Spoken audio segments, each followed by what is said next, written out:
मैं उन यंगस्टर को, उन बच्चों को, उन यूथ को वो ट्रेनिंग दूं, वो हर्डल्स उनको बताऊं जो मैंने फेस किए। कि आप हर जगह हर चीज़ के ऊपर कि आप कुछ कर रही हैं यूथ के बारे में, आप जेन-ज़ी के बारे में कुछ करना चाहती हैं। बहुत सारी चीज़ें मैंने सुनी कि आप तो मैरिड हैं, बच्चे हैं आपके, आप कैसे काम करेंगी। आपका अपना एक लॉन्ग टर्म विजन क्या है मुस्तकबिल ब्रिज को लेके कि मैंने इसको यहाँ तक पहुँचाना है या इसके अंदर मैंने मल्टीपल चीज़ें ऐड ऑन करवानी है? फील्ड में आप HR में बिलोंग करते हो, फाइनेंस में करते हो, CS के स्टूडेंट हो, बिजनेस ग्रेजुएट पे हो, जिसमें भी हो, हर्डल्स इश्यूज आपको हर करियर में आते हैं, तो उन चीज़ों को हम डिस्कस क्यों नहीं करते। Assalamualaikum everyone, hope you all are doing well. My name is Ansha Hussain and I am a BS Psychology undergraduate from Bahria University, Karachi. So today I am going to host episode 1 of Open Conversation, and for this team guest we have Miss Arshia Hussain. Assalamualaikum Miss Arshia, how are you? वालेकुम अस्सलाम, अल्हम्दुलिल्लाह, I am good, thanks for asking. Miss Arshiya, हमारी audience में हम सब आपको as an HR professional तो जानते ही हैं, आपकी करियर, आपकी जर्नी, बट आज आप कुछ ऐसा बताएं अपने बारे में जो हम या आपकी ऑडियंस नहीं जानते। ओके, सबसे पहले तो thank you so much Ansha. As an HR, as an Arshiya Hussain mostly लोग जानते हैं, मगर अर्शिया हुसैन यहाँ तक पहुँचने के लिए बहुत सी चीज़ें मैंने बिहाइंड द सीन जो बेयर की हैं, जो हर्डल्स मुझे आए हैं। एज एन HR प्रोफेशनल मेरे लिए बनना इतना आसान नहीं था। वो एक बहुत लॉन्ग स्टोरी है। लॉन्ग स्टोरी को मैं कंसाइज करके ऑडियंस से या स्पेशली अपने बच्चों से या यूथ से वो ये डिस्कस करूँगी कि कोई भी चीज़ इतनी आसान नहीं होती। मैंने बहुत मुश्किल से, बहुत हर्डल्स के बाद किसी एक प्रोफेशन को मैंने चूज़ किया। HR मेरा अपना एम नहीं था, मेरा कोई ड्रीम नहीं था। इनफैक्ट मुझे पता भी नहीं था कि मैं एक HR प्रोफेशनल बन सकती हूँ।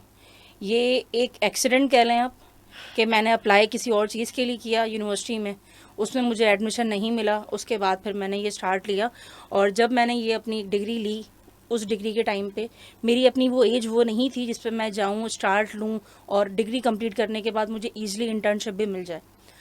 ऑल्दो मेरे पास अपना पास्ट एक्सपीरियंस था, HR से रिलेवेंट था, मगर अगर मैं कहूँ कि प्योर कॉर्पोरेट और HR प्रोफेशनल की वो कैपेसिटी मुझे पता भी नहीं थी कि मुझ में है।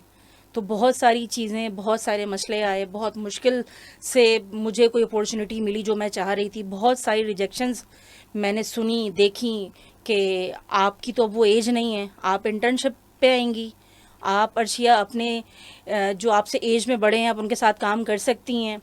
बहुत सारी चीज़ें मैंने सुनी कि आप तो मैरिड हैं, बच्चे हैं आपके, आप कैसे काम करेंगी, ईच एंड एवरीथिंग। तो वो बहुत सारी चीज़ें ऐसी हैं जो ऑडियंस नहीं जानती। ऑडियंस को सिर्फ ये नज़र आता है कि हाँ बहुत शॉर्ट टर्म में कुछ चीज़ें मैंने अचीव कर ली हैं।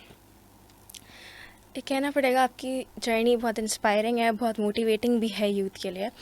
अच्छा अर्शिया, अक्सर आपसे मीटअप से मुलाकात हुई है, डिफरेंट इवेंट्स में आपको देखा है, और आपका कंटेंट तो लिंक्डइन पे सब फॉलो करते ही हैं। तो व्हाट आई बिलीव हमारी ऑडियंस ने भी एक चीज़ कॉमन देखी होगी कि आप हर जगह हर चीज़ के ऊपर एक बारे में बात करती हैं कि आप कुछ कर रही हैं यूथ के बारे में, आप जेन-ज़ी के बारे में कुछ करना चाहती हैं, उनकी प्रॉब्लम्स को एड्रेस करना चाहती हैं, सोल्यूशन प्रोवाइड करना चाहती हैं। तो आज मैं जानना चाहूँगी कि बिहाइंड द सीन आप कोई वर्किंग करती आई हैं, कोई आपका प्रोजेक्ट है जिसको आप आज रिवील करना चाहें? जी बिल्कुल अंशा, क्योंकि ये चीज़ मेरा अपना एक ड्रीम तब बनी क्योंकि मैंने कोई चीज़ अचीव की बहुत मुश्किलों के बाद। उसके बाद मेरा एक ख्वाब था और मेरा अपना एक पैशन है। हमेशा मैं अपने काम को पैशन के साथ कर रही होती हूँ। तो मेरा एक पैशन और मेरा अपना एक ड्रीम ये था और है कि मैं उन यंगस्टर को, उन बच्चों को, उन यूथ को वो ट्रेनिंग दूँ, वो हर्डल्स उनको बताऊँ, वो इश्यूज़ जो मैंने फ़ेस किए। उसके लिए, उसको रिप्रेजेंट करते हुए मैंने बिल्कुल अपना एक प्लेटफॉर्म स्टार्ट लिया। ऑल्दो मैं बहुत सारे चैनल्स के साथ एसोसिएटेड थी और हूँ और इंशाल्लाह आगे भी रहूँगी, बट एक चीज़ जो मैंने अभी आपसे भी शेयर करना चाहूँगी, जिसका मैंने नाम रखा है मुस्तकबिल ब्रिज। इसमें टोटल मेरी टारगेट ऑडियंस प्रोफेशनल्स नहीं है। प्रोफेशनल्स के साथ हम काम कर रहे होंगे, मगर मेरी टारगेट ऑडियंस जो है वो यूथ है, वो यंगस्टर हैं, वो टेक्निकल बच्चे हैं जिनके पास टेक्निकल स्किल्स तो होती हैं मगर सॉफ्ट स्किल्स नहीं होती हैं, और बहुत सारे बैरियर्स हैं जो उनकी करियर डेवलपमेंट में उनके लिए एक बैरियर क्रिएट करते हैं। That sounds good. Mustaqbil bridge नाम ही खुद बहुत ज़्यादा एक वैल्यू रखता है, मीनिंगफुल नाम रखता है। तो I would like to know कि इस नाम के पीछे का मतलब क्या है और इसका मकसद क्या है? ओके, मुस्तकबिल ब्रिज बहुत मैंने ब्रेनस्टॉर्मिंग की कि क्या नाम होना चाहिए। मुझे फिर लगा ये नाम मुस्तकबिल ब्रिज मेरे अपने विजन को रिप्रेजेंट करता है। अगर मैं दो लफ्ज़ों को अगर मैं तोड़ के ब्रेक करके कहूँ कि मुस्तकबिल, ऑब्वियस सी बात है कि हर किसी को अपना फ्यूचर बनाना है, चाहे वो डॉक्टर हो, वो इंजीनियर हो, वो टीचर हो या स्टूडेंट हो, सब के लिए अपना एक फ्यूचर मैटर करता है। बट उस फ्यूचर तक पहुंचना जो है ना, वहाँ तक पहुंचने के लिए आपको एक पाथ चाहिए, एक रास्ता चाहिए। उस रास्ते को मैं डिफ़ाइन करूँगी एज अ ब्रिज, जिसमें मेरी अपनी तमाम स्किल्स, मेरी अपनी तमाम कैपेसिटी और मेरे साथ सारे वो प्रोफेशनल्स जो मुझसे कहीं ज़्यादा सीनियर्स हैं, हम सब मिलके एक ब्रिज बन के उन बच्चों के लिए एक फ्यूचर प्रोवाइड करें। और जो हडल्स, जो मुश्किलें, जो परेशानियां हैं, हम सबको पता है, मगर मेरा ये मानना है कि हम कब तक किसी को भी बोलते रहेंगे, किसी को कोसते रहेंगे, चाहे वो हमारा सिस्टम हो, चाहे वो हमारी किसी चीज़ के भी, अगर मैं कहूँ किसी चीज़ का भी सिस्टम है, चाहे एजुकेशनल है, चाहे आप एजुकेशन नहीं हासिल कर पा रहे हैं, आपके फाइनेंशियल इश्यूज़ हैं, बहुत सारे मसले ऐसे हैं, मगर कभी तो आपको एक इनिशिएटिव लेना है, कभी तो आपको ऐसा काम करना है कि कोई दूसरे के लिए आप एक आसानी प्रोवाइड कर सकें। रास्ते चलते हुए अगर आपने एक पत्थर भी हटा दिया तो वो भी आपके लिए काम आपने किया है। तो मेरे लिए भी फर्स्ट स्टेप मेरा एक बहुत बेबी स्टेप है और मैं उम्मीद करती हूँ कि अल्लाह ताला ने चाहा तो इसमें बहुत आगे तक हम जाएंगे इंशाल्लाह। That's really good to hear. अच्छा, अगर मैं आपसे पूछूं कि क्यों आपने सोचा इस चीज़ को स्टार्ट करने के लिए, कोई यकीनन आपकी बैक स्टोरी होगी, कोई रीजंस होंगे, तो व्हाट वर द रीजंस कि आपने सोचा कि नहीं, मुझे ये चीज़ करनी ही करनी है? अच्छा, इसको स्टार्ट करने का एक दो रीज़न है। दो रीज़न उसमें ये हैं कि एक रीज़न ये कि जो चीज़ें मैंने बेयर की वो सबसे पहले तो मेरे बच्चे ना बेयर करें, और उसके साथ जितने भी स्टूडेंट्स हैं जो मेरे अपने कनेक्शंस में हैं, अपनी फैमिली में हैं, फ्रेंड सर्कल्स में हैं, जितने भी यूथ में हैं, वो उसको फेस ना करें। दूसरा रीज़न ये बना कि एज एन एचआर जब मैं इस फील्ड में आई, मैंने बहुत सारी चीज़ें देखी जो मैंने खुद भी पहले प्रैक्टिस की, क्योंकि ऑब्वियस सी बात है कि जब मैंने इस जर्नी में स्टेप रखा तो पहले मैंने जो मुझसे पहले मौजूद उस प्लेटफॉर्म पे था, मैंने उससे सीखा। और सीखा क्या कि अगर मेरे पास किसी भी पोजीशन के ऊपर अगेंस्ट सीवीज़ आ रही हैं और उस सीवीज़ में अगर मिस्टेक्स हैं, तो हम उस सीवीज़ को साइड पे फ़िल्टर आउट कर देते हैं, रादर देन कि हम उस सीवीज़ को निकालें और जिसकी जो मेजर मिस्टेक्स हैं हम उसको बताएं, जिसकी वजह से उसकी सिलेक्शन नहीं हो रही, जिसकी वजह से वो शॉर्टलिस्ट नहीं हो रहा कैंडिडेट। तो ऐसे बहुत सारे इश्यूज़ रहे जो मुझे खुद बुरे लगते थे एज एन ह्यूमन बींग, कि ये चीज़ गलत है, हमें अपनी प्रैक्टिस को चेंज करने की नीड है। और मेजर दूसरा रीज़न ये था कि मुझे कभी यानी उस तरह से वो पाथ नहीं मिला, एटलीस्ट मेरे अंदर वो अपनी अवेयरनेस भी नहीं थी। अब तो अब के मेरे बच्चे हों या जेंजीज हों, हर एक चीज़ आपके पास एक सिंगल क्लिक के ऊपर मौजूद है और एआई का टाइम है, हर चीज़ आपके पास एक कुछ भी आप एआई को भी आप बताते हैं तो वो आपको भी इतना जान चुका होता है कि वो आपको भी एक गाइडलाइन प्रोवाइड कर रहा होता है। मेरे अपने टाइम पे जिस तरह मैंने आपको स्टार्ट में बताया कि मुझे खुद पता भी नहीं था कि मेरे अंदर ये स्किल्स हैं, ऑल्दो कि मैं बचपन से डिबेटर रही हूँ, सारी चीज़ें मेरे अंदर एक लीडरशिप की क्वालिटी है, बट अगेन मुझे वो चीज़ें उस तरह से उस टाइम पे नहीं मिली। अगर वो उस टाइम पे मिली होती, वो सारी गाइडेंस मिली होती, तो वो सारे इश्यूज़ मेरे अपनी करियर डेवलपमेंट में जो आए थे वो नहीं आते। ये सारे रीजंस की वजह से मैंने स्टार्ट किया। Okay, so that sounds really good.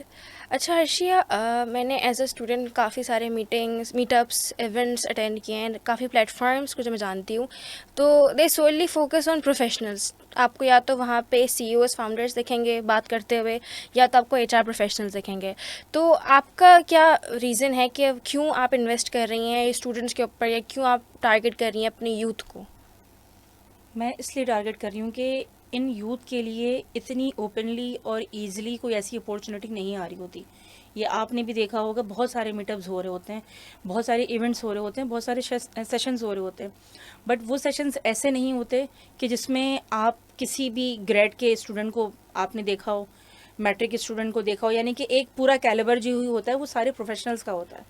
तो मैं ये चाहती हूँ कि जितने भी, चाहे वो सेशंस, मैं ये नहीं कहूँगी कि बेकार होते हैं, उनका कोई फ़ायदा नहीं होता, बिल्कुल फ़ायदा होता है।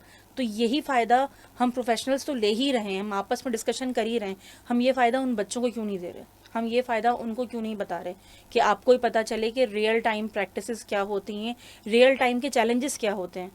चाहे अब आप फील्ड में, आप एचआर में बिलोंग करते हो, फाइनेंस में करते हो, सीएस के स्टूडेंट हो, बिजनेस ग्रेजुएट पे हो, जिसमें भी हो, हडल्स, इश्यूज आपको हर करियर में आते हैं।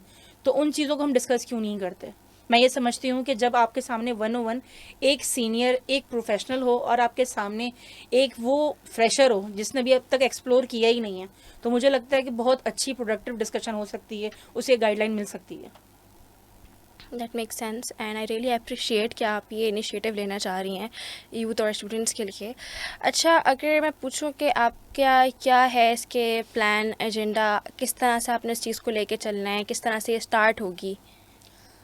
अच्छा, अभी तो फिल वक्त जिस तरह मैंने भी स्टार्ट लिया है, इसमें मेरा अपना एजेंडा, मेरा अपना मोटिव यही है कि मैं इसमें जिन बच्चों के पास ऑलरेडी टेक्निकल स्किल्स हैं और वो ले रहे हैं, चाहे वो किसी भी इंस्टीट्यूशन से ले रहे हैं, यूनिवर्सिटीज़ से ले रहे हैं, मैं उन सारे इंस्टीट्यूशन के साथ कोलैबोरेशन करूं और एटलीस्ट लास्ट फाइनल ईयर के जो स्टूडेंट्स होते हैं, हम थ्योरेटिकल तो चीज़ें बहुत सारी पढ़ा रहे होते हैं, हमें कोई ऐसा कोर्स, कोई ऐसी चीज़ उसके अंदर मैंडेटरी रखनी चाहिए जो आप FIP करवाते हैं आप बिल्कुल करवाएं। उसके साथ साथ कुछ एडिशनल चीज़ें जिसके अंदर उसकी अपनी पर्सनल प्रोफेशनल डेवलपमेंट हो, करियर डेवलपमेंट के लिए उसको कुछ हाउ नाउ मिल जाए, कुछ ऐसी चीज़ मिल जाए जिससे वो उसके लिए 4 साल की डिग्री के बाद, और अगर डिग्री नहीं भी है, बहुत सारे स्टूडेंट्स ऐसे होते हैं किसी वजह से अपनी पढ़ाई को कंटिन्यू नहीं कर पाते, इंटर किया हुआ है, मैट्रिक किया हुआ है, और अगर मैं टेक्निकल स्किल्स की बात करूं तो मेरे अपने कॉन्टैक्ट्स में बहुत सारे ऐसे टेक्निकल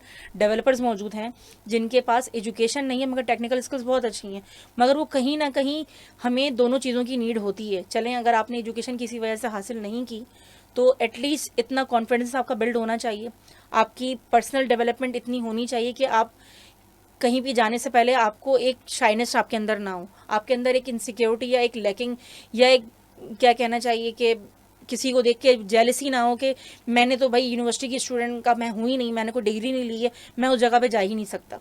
तो उन तमाम चीज़ों के लिए उन बच्चों को ट्रेन करना, इस तरह की चीज़ें प्रोवाइड करना। अब वो चीज़ें किस तरह से हो सकती हैं, वो चीज़ें इस तरह से हो सकती हैं कि इन पर्सन मैं वर्कशॉप्स रखूँगी, मैं इस तरह की ट्रेनिंग्स प्रोवाइड किया करूँगी, जब हमारे लिए ऑन साइट पॉसिबल होगा तो ऑन साइट करेंगे, वरना अदरवाइज़ हम ऑनलाइन कर रहे होंगे। और यूनिवर्सिटीज़ के साथ, टेक्निकल इंस्टीट्यूट के साथ, बहुत सारे टेक्निकल इंस्टीट्यूट ऐसे हैं कराची के अंदर, पूरे पाकिस्तान के अंदर, जो बहुत अच्छी अच्छी टेक्निकल डिग्री दे रहे हैं, उनको डिप्लोमास दे रहे हैं, सर्टिफिकेशन करवा रहे हैं। मगर अगेन जब उन्हीं बच्चों से हम मिलते हैं तो वो उस डोमेन में तो बहुत एक्सपर्ट हो चुके होते हैं, मगर उस डोमेन में के जिस तरह उनको इंटरव्यू देना है, इंटरव्यू देने के लिए उनको क्या प्रिपरेशन होनी चाहिए, CVs के अंदर क्या क्या चीज़ें आपकी जो है मैंडेटरी हैं, बहुत सारी चीज़ें ऐसी हैं जो उनको पता ही नहीं होती हैं। लिंक्डइन का होना ना होना मैटर नहीं करता, उनके पास इतनी अवेयरनेस नहीं होती। तो ये सारा मेरा अपना एजेंडा है जो स्टार्टिंग फर्स्ट पॉइंट में ये है। I myself as a student feel like कि this is going to be a very great initiative, जो कि सिर्फ ना कि मेरे लिए, मेरे फेलो स्टूडेंट्स के लिए, यूनिवर्सिटी मेट्स के लिए भी बहुत हेल्पफुल रहेगा। तो I would like to know कि आपकी जो अप्रोच है, आपका ये जो भी इनिशिएटिव है, ये बाकी सबसे कैसे डिफरेंट है? देखिए, बाकी सबसे डिफरेंट तो मैं ये नहीं कह रही कि मैं बहुत ही कुछ डिफरेंट कर रही हूँ या करने जा रही हूँ, या जो मैंने किया है या इनिशिएटिव लिया वो किसी ने नहीं लिया। यकीनन इससे भी बहुत अच्छे अच्छे इनिशिएटिव्स हुए होंगे और हुए हैं, और इंशाल्लाह आगे भी हो रहे होंगे। मैं ये समझती हूँ कि डिफरेंट इसलिए है, यूनिक कह सकती हूँ कि वो इसलिए है कि मैंने अभी तक एटलीस्ट अपने सर्कल में इस तरह का इनिशिएटिव नहीं देखा। हुआ होगा, बिल्कुल हुआ होगा, मैं इससे डिनाई नहीं कर रही, बट ये है कि मैंने अपने सर्कल में इस तरह की चीज़ें नहीं देखी। तो तभी मैंने ये इनिशिएटिव लिया कि मैं कब तक किसी के ऊपर डिपेंड करूँगी, या मैं कब तक सिर्फ और सिर्फ इसके ऊपर बातें ही बनाती रहूँगी कि हमारे यहाँ ऐसा नहीं होता, हमारे यहाँ वैसा होता है। तो इसको चेंज करने के लिए मैंने ये इनिशिएटिव लिया, और मुझे ऐसा लगता है कि मैंने एटलीस्ट ये एक स्टेप ऐसा लिया है कि जो कुछ नया तो नहीं मगर कुछ प्रोडक्टिव हो सकता है। That's I completely agree. ये बात आपकी बिल्कुल ट्रू है कि बहुत रेयर ऐसे इनिशिएटिव्स या ऐसे प्लेटफॉर्म्स हमने देखे हैं जो सोली यूथ के ऊपर फोकस कर रहे हो। तो जैसे आपने कहा कि आप वर्कशॉप्स करवाएंगी, डिफरेंट इंस्टीट्यूशंस के साथ कोलैबोरेशन करेंगी, तो आपका अपना एक लॉन्ग टर्म विजन क्या है मुस्तकबिल ब्रिज को लेके कि मैंने इसको यहाँ तक पहुँचाना है या इसके अंदर मैंने मल्टीपल चीज़ें ऐड ऑन करवानी है? अच्छा, अगर मैं बात करूँ लॉन्ग टाइम जर्नी के लिए ये मेरा अपना एक विज़न है। विज़न ये है कि सिर्फ़ और सिर्फ उन बच्चों को सिर्फ अवेयरनेस नहीं देनी, उन बच्चों को सिर्फ और सिर्फ करियर डेवलपमेंट का चैप्टर नहीं पढ़ाना, उन बच्चों को इतना ग्रूम करके जो चीज़ें उनके अंदर जहाँ जहाँ लैकिंग थी उसको कवर अप करने के बाद उनको एक डेस्टिनेशन तक पहुँचाना। वो डेस्टिनेशन उनकी स्किल्स के अकॉर्डिंग, उनके अपने इंटरेस्ट के अकॉर्डिंग वो जो हो सकती है उनको वहाँ तक लेकर जाना। अब वो किस तरह लेके जा सकते हैं, वो जॉब प्लेसमेंट भी हो सकती है, और जो कि इंशाल्लाह होगी, वो इंटर्नशिप प्लेसमेंट भी हो सकती है। तो एक सफ़र आपका, आपकी अपनी किताब, अपनी यूनिवर्सिटी या अपने इंस्टीट्यूशन से स्टार्ट टू एंड आपकी अपनी डेस्टिनेशन। द डेस्टिनेशन तो मेरा यह मानना है कभी एंड नहीं होती, बट अगेन स्टूडेंट्स के लिए अपनी एक जर्नी होती है कि इसके बाद हमें ये, उसके बाद हमें अब ये करना है। तो मेरी अपनी लॉन्ग टर्म की प्लानिंग अब तक का मेरा अपना विज़न ये है कि मुझे यहाँ से स्टार्ट करने के बाद कि मुझे डिफ्रेंशिएट भी तो करना है कि मैंने उन बच्चों को, सपोज़ अगर मैंने 10 बच्चों के साथ स्टार्ट की जर्नी, उन 10 बच्चों के अंदर मैंने वो चीज़ें प्रोवाइड की, वो अवेयरनेस दिया जो उनके पास पहले नहीं था। अब उन्होंने ले लिया वो सारी अवेयरनेस, वो सारी चीज़ें उनके अंदर आ गई, उनकी करियर डेवलपमेंट भी हो गई। जब तक वो अपनी डेस्टिनेशन तक नहीं पहुँचेंगे तो वो सारी अवेयरनेस मेरी फिर बेकार हो जाएगी। एटलीस्ट उनको वहाँ तक पहुँचाना। That's a very valid point. Overall जो भी हमारी कॉन्वर्जेसन हुई, विजन से लेके, रीज़न से लेके, पूरी बैक स्टोरी और क्या क्या चीज़ें आप इसमें ऐड ऑन करवाती रहेंगी। I would say one thing कि it is unique, it is a unique initiative कि मैंने नहीं देखा इससे पहले कि कोई टारगेट कर रहा हो स्टूडेंट्स को या हम जैसे लोगों को। एंड आई बिलीव कि this is going to be something कि अगर 5 साल बाद, 6 साल बाद ये चीज़ आगे इंशाल्लाह अगर ग्रो करती रही, तो हमारी जो आज की generation, it's definitely gonna thank you miss Arshiya for this initiative. And I and we all look forward कि ये इनिशिएटिव कहाँ तक जाता है, किस तरह, किस लेवल तक ग्रो करता है। So before we wrap up this conversation, I would like to know कि कोई एक मैसेज जो आप यूथ को देना चाहें। मैसेजेस तो बहुत सारे हैं, बट अभी यहाँ पर एक शॉर्ट मैसेज ये है कि मैं अभी के बच्चों में एक फ्रस्ट्रेशन बहुत देखती हूँ, बहुत जल्दी वो गिव अप कर देते हैं। तो कोई भी चीज़ आपकी ज़िंदगी में आसान नहीं होती। आपको अपनी ज़िंदगी का असल मज़ा, असल पता ही तब चलता है जब आप चैलेंजेस को फेस करते हैं। चैलेंजेस को फेस करें, कभी गिव अप ना करें। 2 इंटरव्यूज़, 3 इंटरव्यूज़ में रिजेक्शन हुई तो it's not a big deal, ये ज़िंदगी का पार्ट है, ये तो स्टार्टिंग है। इस तरह की कितनी रिजेक्शंस आपको आगे मिलनी है। रिजेक्शंस मिलने का हरगिज़ मतलब ये नहीं है कि आपकी स्किल्स नहीं है, आपके अंदर वो कैपेबिलिटी नहीं है। जो जहाँ से आपकी रिजेक्शंस हो रही है वहाँ पे आपका क्राइटेरिया मैच नहीं कर रहा। अपने अंदर पॉजिटिविटी लेकर आएँ, इस चीज़ को पॉजिटिव लें, ना कि आप उसको नेगेटिव लें। और फिर आजकल के बच्चे बहुत जल्दी किसी भी चीज़ से फ़ौरन छोड़ देते हैं। कांस्टेंट रहें अपनी जर्नी, आपको जो मेहनत करनी है, आपको पता है कि मेरा अपना पाथ ये, मेरा अपना इंटरेस्ट ये, आप उस इंटरेस्ट पे कंटिन्यू अपनी मेहनत रखें, और जब तक आप मेहनत करते रहेंगे आपको उसका रिजल्ट ज़रूर मिलेगा। इस चीज़ के लिए सबसे पहली एग्जाम्पल मेरी अपनी है कि जब मुझे मिल सकता है तो बाकियों किसी को क्यों नहीं मिल सकता, बिल्कुल मिल सकता है। Definitely, I agree with you. So, with that, we conclude the first episode of our open conversation.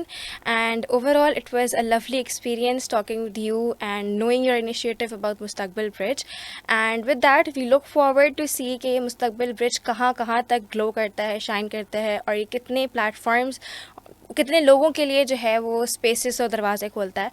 So, with that, signing off for today. Allah Hafiz.